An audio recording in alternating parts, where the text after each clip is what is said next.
So, what are price earnings ratios all about? You hear them a lot, you see them a lot. They are mentioned on analyst reports, in the FT, on Bloomberg terminals, and websites such as Digital Look. And of course, MoneyWeek uses PE ratios all the time. But what do they actually mean? And how do people use them? Well, the good news is, although we're going to run through a calculation in a moment, you'll probably never have to. Normally they're done for you, and you see the end result. But to really understand what a PE ratio is all about, you need to see a little bit of what's under the bonnet. So, why would we use a PE ratio? In short, as an investor, we want cheap shares. We don't want rubbish, we want quality companies, but we want them at a decent price. And there has to be a way to find a cheap company. And there is. The PE ratio is one way of doing it. It's not the only way, but it's a popular way. So the objective is to use a PE ratio to determine whether a company is cheap or expensive. So let's take a look at a calculation. What is the P and the E? In short, the P is a company's share price. So we could start with the price per share for a company such as a food retailer. So we could start with Tesco. And at the moment, the Tesco share price is £4.20.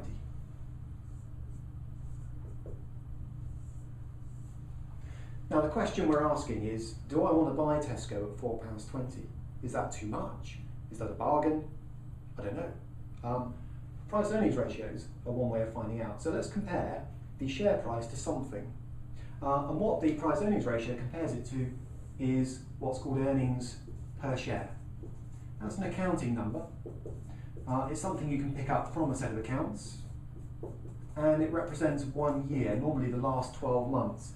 Earnings, that's profits, per share. So, I happen to know that the Tesco, at the moment, that's around 30p. So I've got today's share price, that'll change tomorrow or next week, compared to 1 year's earnings on a per share basis, because this is one share, so this needs to be expressed per share as well. So we're not comparing apples with pears, if you like. And that gives a number. The result, if you like, is around 14, or 14 times. It's just a number, or what analysts sometimes call a multiple. So another word is the PE multiple. So what we're saying is there is a number called the PE ratio that looks at the share price in earnings terms. In other words, if you pay £4.20 to buy Tesco right now, you are paying 14 times 1 year's earnings to get it. And I suppose the question is, does that mean you should buy it or not? Difficult question to answer. You could look at just Tesco by itself. You could say, well, what does this tell me? This tells me that if I buy at £4.20 and earnings don't change, it'll take 14 years just to get my £4.20 back, let alone make anything. Would I wait 14 years? Probably not. Most investors wait no more than 3 or 5. So how can I tell if Tesco's a bargain? Well, the answer is compare it to something. So if we take away the calculation, what we could do is take that number 14 and look around for something to compare it to. So let's take the Tesco price earnings ratio and hunt around for something to compare it to. So we've got Tesco trading on a PE ratio of 14. An obvious thing would be to ask, is that cheap or expensive in relation to, say, Sainsbury's, one of their biggest competitors? So let's imagine we look up the Sainsbury's PE ratio and we find that it's 13. So now we know that Tesco trades on a PE of 14 and Sainsbury's is a little bit cheaper on 13. But still, I'm torn between the two. So it's going to take me 13 years to get my money back if I invest with Sainsbury's and 14 years with Tesco. So maybe I need to do a bit more work before I decide whether I buy Tesco or whether I buy either. Maybe what I could do is look at the sector. So I could look up in the FT or on Bloomberg I could look up the food retailing sector, need to get the right one, and let's say that that's trading on a PE multiple of 16. So suddenly I'm thinking, well, these two supermarkets, big brand names, look relatively cheap compared to the sector, and Sainsbury's is a little bit cheaper than Tesco. So now I might want to ask the question, why? Is there a reason why Sainsbury's and Tesco are a little bit cheaper than the sector average? What's happening to suggest that these two should trade on lower multiples? It could be that they're a bargain, that's what I'm looking for, but I need to be careful because maybe there's something going on. Maybe senior directors are thinking about leaving these two supermarkets. Perhaps there's some kind of price war going on in their part of the market. Perhaps one of them is struggling to expand overseas. Tesco, for example, has hit problems in America. So I need to look for some more information, and that tells you one of the limitations about PE ratios. By themselves, even when you've got something to compare them to, they can be dangerous. You need to understand why a company is cheap. Is it a bargain, or is there a problem factored into the share price? I could go further though. These are listed FTSE 100 companies.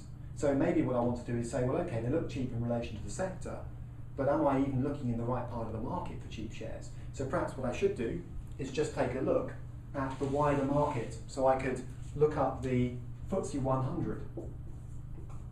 These companies are both members of that club, the top 100 companies in the UK, and yeah, these are looking cheap relative to the rest of the market.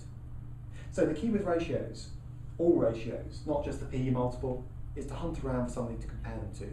By themselves, they're a little bit dangerous. Once you've got a comparison, then you can start to ask the question, do I think one of these companies is cheap, and which one do I want to buy? How high can PE ratios go? Is 17 high? Is 14 high? Well, supposing I've designed a online clothing retailer called Boo.com. Its model allows you to size yourself up on the internet, look at yourself as a kind of dressed mannequin, and then order the clothes you see. And let's say Boo.com, a technology company, has a PE ratio of 100. What does that mean? Does anyone wait 100 years as a shareholder just to get their money back? No.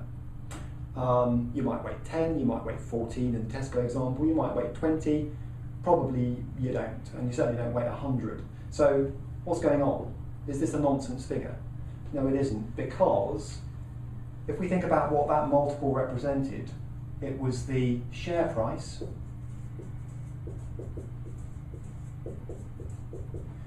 as a multiple, 100 times earnings per share.